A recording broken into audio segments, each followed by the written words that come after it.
Hello friends, welcome back to my channel Dietitian Archana Jha Chaudhary. Guys, today I am going to introduce about benefits of देसी घी. आज का हमारा topic है देसी घी. What is a देसी घी? कि देसी घी होता क्या है, इसे किस किस बीमारी में खाया जा सकता है, कैसे खाना चाहिए, कब खाना चाहिए, कितनी मात्रा में खाना चाहिए, इसके साइड इफेक्ट क्या है और एंड में कुछ होम रेमेडीज दूंगी जो आपको काम आएगा. तो चलिए गाइस, सबसे पहले शुरू करते हैं कि देसी घी होता क्या है. देसी घी एक तरह से क्लियरिफाइड बटर है जो सेहत के लिए बहुत ही फायदेमंद माना जाता है. इसका इंटेक बॉडी को मजबूत बनाने के लिए और दिल को कई बीमारियों से बचाने के लिए किया जाता है. इसमें मौजूद विटामिन के, vitamin A, vitamin D, calcium, potassium, phosphorus जैसे न्यूट्रिएंट्स लार्ज अमाउंट में पाया जाता है. इसीलिए इसे इंटेक करने से आपकी बॉडी, आपके हेयर, आपके स्किन को बहुत फायदा मिलता है. हेयर की रूटें मजबूत होती हैं, हेयर थिक होता है, आपके स्किन शाइनी हो जाते हैं, स्टेमिना बढ़ता है, पावर बढ़ता है. तो इसलिए घी का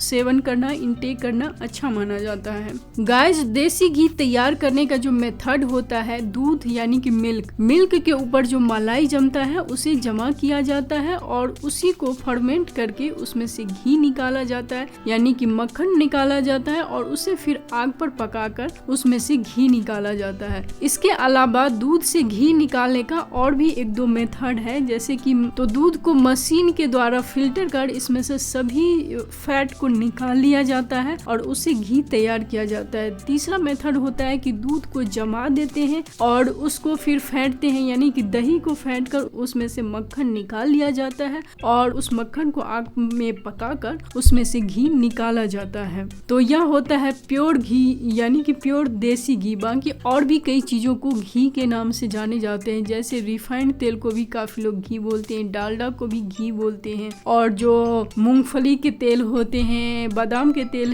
होते हैं, कुछ लोग उसे भी घी बोलते हैं. बट इससे देसी घी के नाम से जाना जाता है यानी कि यह प्योर देसी घी होता है. इसे एक्चुअल में देसी घी को ही घी बोला जाता है. तो चलिए गाइज, अब हम आपको बताएंगे कि इसे किस किस बीमारी में खाना चाहिए. Number 1, benefits for cold and flu. Guys, जब आपको कोल्ड एंड फ्लू हो उस वक्त आप घी खा सकते हैं यानी कि घी से आप अपने गले की मालिश कर सकते हैं, रोटी में लगाकर घी खा सकते हैं, दाल सब्जी में डालकर घी खा सकते हैं. घी जो होता है वो गर्म होता है और इससे बॉडी या गला गर्म होता है, जिससे जो गले का जो इन्फेक्शन होता है, कफ होता है, वो अपने आप धीरे धीरे खत्म हो जाता है. इसके अलावा रात को आप सोने से पहले 1 चम्मच देसी घी में थोड़ा मिश्री और काली मिर्च को मिक्स कर इन तीनों को हल्का गरम कर गुनगुना कर आप इसे रात में खाएंगे तो आपके गले का जो कफ होता है वो सब पिघल जाता है और फ्लश आउट हो जाता है. छोटे बच्चे यानी कि नवजात शिशु जो पैदा हुआ होता बच्चा होता है उससे लेकर और टीनेजर तक बच्चों को या बड़े बुजुर्गों को भी आप इससे मालिश कर सकते हैं. घी को गरम कर इस घी से आप चेस्ट एंड बैक साइड यानी पीठ, जिसे रीढ़ की हड्डी बोलती है, इसमें मसाज करने से काफी फायदा होता है. एंड देसी घी को यानी देने से काफी फायदा होता है यानी जुकाम, कोल्ड एंड फ्लू में काफी राहत मिलता है. Number 2, benefits for heart. घी खाना हार्ट के लिए भी बहुत ही फायदेमंद माना जाता है. घी में मौजूद गुण न सिर्फ आपके बॉडी में बैड कोलेस्ट्रॉल को कम करता है बल्कि दिल से जुड़ी यानी कि हार्ट से जुड़ी कई बीमारियों के खतरे को भी कम करता है. रात के समय रोजाना 1 चम्मच देसी घी खाने से आपके शरीर यानी आपके बॉडी में गुड फैट इकट्ठा होता है और बैड फैट कम करने में मदद मिलती है. Number 3, benefits for digestion. घी यानी कि देसी घी डाइजेशन के लिए भी बहुत अच्छा माना जाता है. रात को सोते समय रोजाना 1 चम्मच देसी घी खाना डाइजेशन के लिए बहुत अच्छा माना जाता है. यह अपच, कब्ज, पेट में गैस जैसी समस्याओं को ठीक करने में बहुत ही फायदेमंद माना जाता है. इसके लिए आप रोजाना सोने से पहले 1 चम्मच देसी घी गर्म करके खाएं. Number 4, benefits for haemoglobin. यह हीमोग्लोबिन बढ़ाने के लिए भी बहुत अच्छा माना जाता है. बॉडी में हीमोग्लोबिन का लेवल बढ़ाने के लिए देसी घी का सेवन करना यानी इंटेक करना अच्छा माना जाता है. बॉडी में खून की कमी यानी कि हीमोग्लोबिन का लेवल कम होने पर आपको रात के समय मिश्री में घी मिक्स करके खाना अच्छा माना जाता है.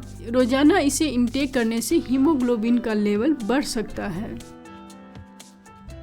Number 5 benefits for energy. यह एनर्जी बढ़ाने के लिए भी बहुत ही अच्छा माना जाता है। इसे एनर्जी का स्रोत माना जाता है, यानी कि एनर्जी का सबसे बड़ा स्रोत माना जाता है। अगर आपको थकान या बॉडी में वीकनेस महसूस होती है, ऐसे में आपके लिए घी और मिश्री दोनों फायदेमंद हो सकता है। रात को सोने से पहले आपको मिश्री और घी यानी कि 1 चम्मच घी में 1 इंच का मिश्री मिक्स कर खाने से एनर्जी का लेवल बढ़ता है और तुरंत आप एनर्जेटिक महसूस होते हैं। थकान और कमजोरी दूर होता है।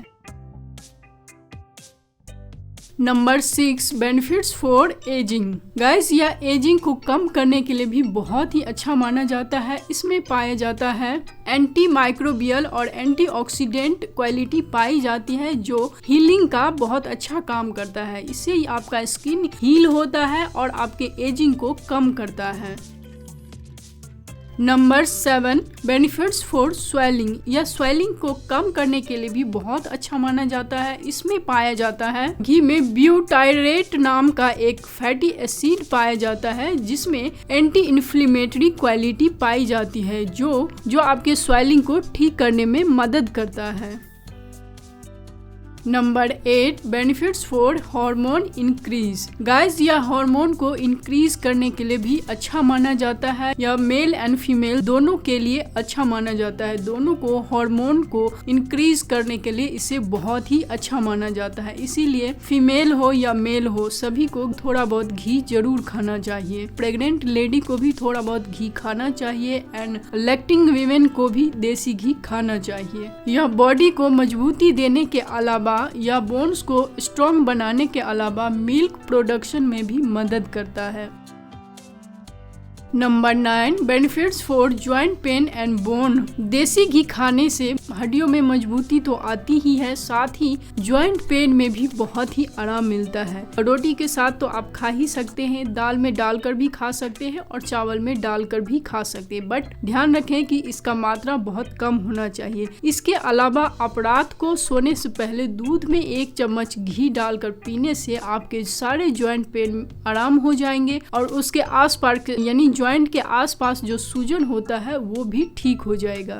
घी जॉइंट के लिए एक प्रसिद्ध लुब्रिकेट है और इनके आसपास मौजूद सूजन को कम करने में मदद करता है।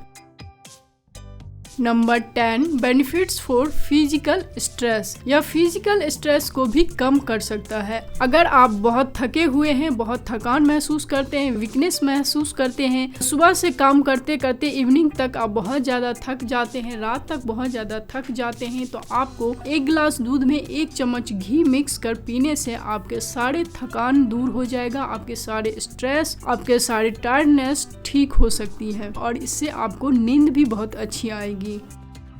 Number 11 benefits for skin moisturising. यह स्किन को मॉइस्चराइज करने का काम भी बहुत अच्छा करता है। इसमें एक नेचुरल मॉइस्चराइजर पाया जाता है। जब आप घी इनटेक करते हैं तो यह आपके स्किन में नेचुरली मॉइस्चराइजर उत्पन्न कर या आपके स्किन से ड्राई एंड एजिंग को कम करता है।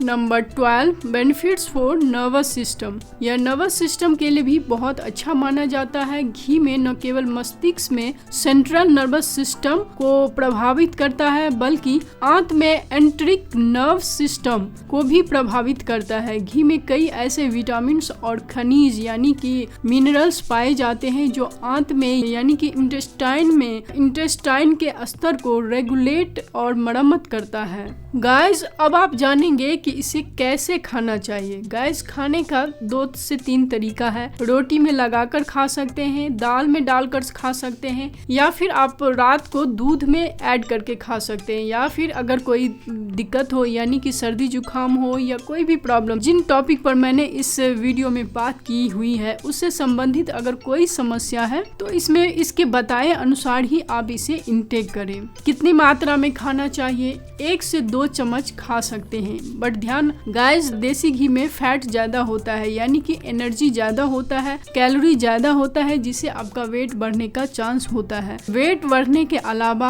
लीवर को भी फैटी कर सकता है, तो इसीलिए आपको कम से कम मात्रा में खाना चाहिए। 1 चम्मच खा सकते हैं और ज्यादा से ज्यादा 2 चम्मच खा सकते हैं, इससे ज्यादा आपको नहीं खाना चाहिए। गाइस, इतना सब जानने के बाद अब आप समझ ही गए होंगे कि देसी घी आपके लिए, हमारे लिए, हम सभी के लिए कितना अच्छा है, किस तरह से आपको देसी घी इंटेक करना है, कितने मात्रा में खाना है, कैसे खाना है। आई होप कि ये सभी बातें आप समझ गए होंगे, यह टॉपिक आपको पसंद आया हो, और अगर आपको यह वीडियो पसंद आई हो तो इसे लाइक शेयर जरूर कीजिए। अगर चैनल पर नए हैं तो चैनल को जल्दी सब्सक्राइब कर लीजिए, क्योंकि मैं ला रही हूँ एक से एक लेटेस्ट टॉपिक। फिर मिलती हूँ एक नई टॉपिक के साथ, तब तक के लिए बाय बाय।